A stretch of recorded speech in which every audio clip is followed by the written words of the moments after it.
March 9th, 2001, in the quiet German town of Rottenburg, a man named Armin Mewis invited another man, Bernd Jürgen Brandes, into his home. What unfolded inside was one of the most disturbing real-life cases the internet has ever produced. It all began on an obscure forum called the Cannibal Cafe.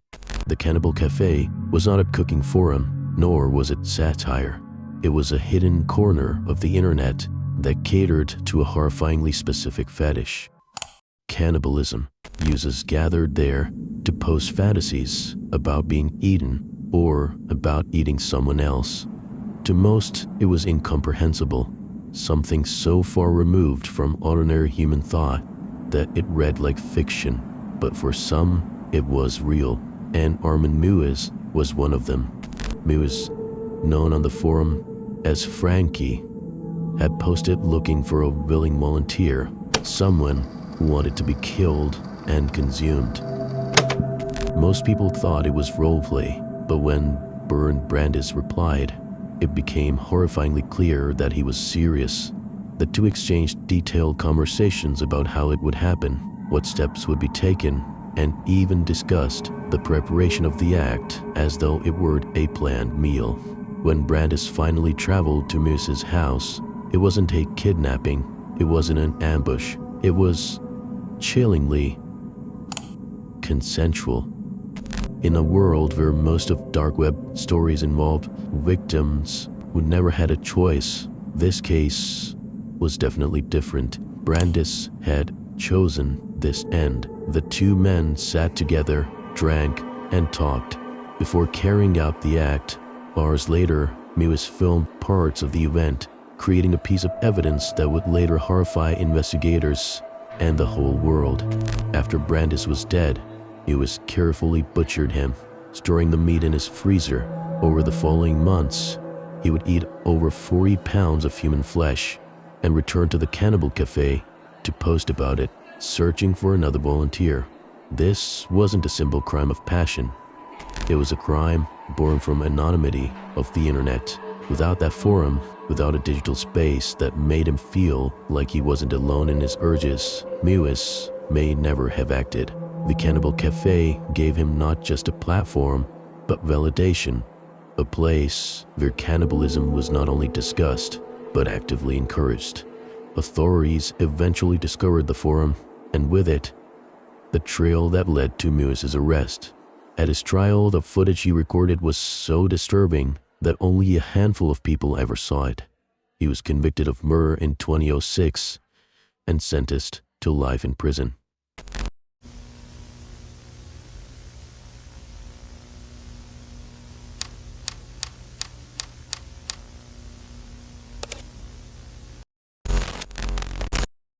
On March 2021, investigators from Germany announced the takedown of what they called one of the largest child exploitation communities in the world. The site was simply known as Boystown. At its peak, it hosted over 400,000 registered members, all hidden behind the layers of Tor encryption, each of them feeding into a system that thrived on the worst form of abuse imaginable. The name itself was deceivingly ordinary, but inside, it was structured like a grotesque parody of a normal social network. There were forums, private chats, ranking systems, and even guidelines written by the administrators, rules that laid out how many members should share content, how to remain anonymous, and how to avoid law enforcement. Members were even encouraged to post regularly, to contribute to new material, and to mentor newcomers. Failure to do so meant being banned. Boystown was not just a collection of files, it was a functioning community. Users weren't only consuming, they were building, trading, and grooming. Some members took on the role of teachers, writing long manuals on how to find, target, and exploit children without being caught. Others specialized in encryption, coaching members on how to scrub metadata or hide files within files.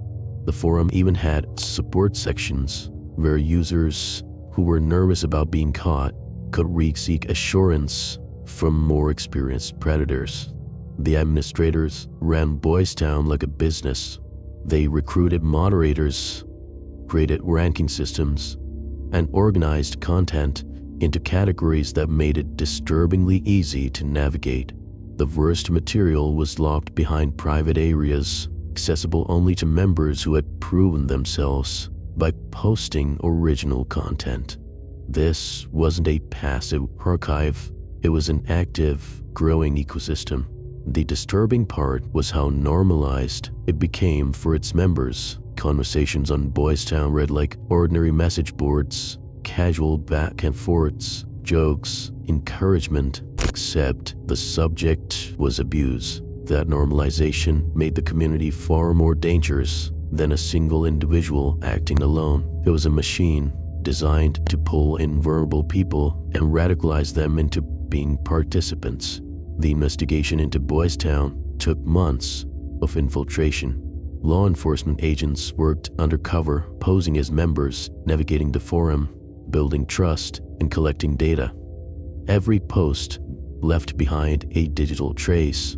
No matter how much encryption was used, investigators slowly mapped out the hierarchy, the administrators, the moderators, the most prolific contributors. In 2021, coordinated raids took place across Germany, Austria, and several other countries. The administrators, 3 men in Germany and 1 in Prague, were arrested. They were masterminds living in luxury. Most lived quiet, unremarkable lives, hiding their roles behind ordinary jobs. But online, they controlled one of the darkest spaces the internet had to offer. When the arrests were announced, authorities described Boystown as a marketplace for horror.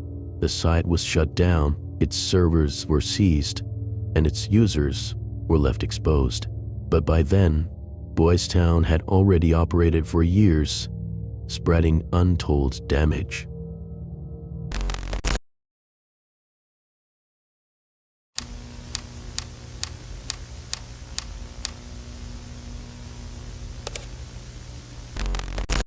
On July 5th, 2017, a massive international police operation quietly reached its climax. That day, the founder of AlphaBay, a man named Alexander Cause, was found dead in a Bangkok jail. His sudden death wasn't just about a single person. It marked the collapse of what was, at that time, the largest and the most dangerous dark web marketplace in history. AlphaBay wasn't some small, hidden corner on the dark web.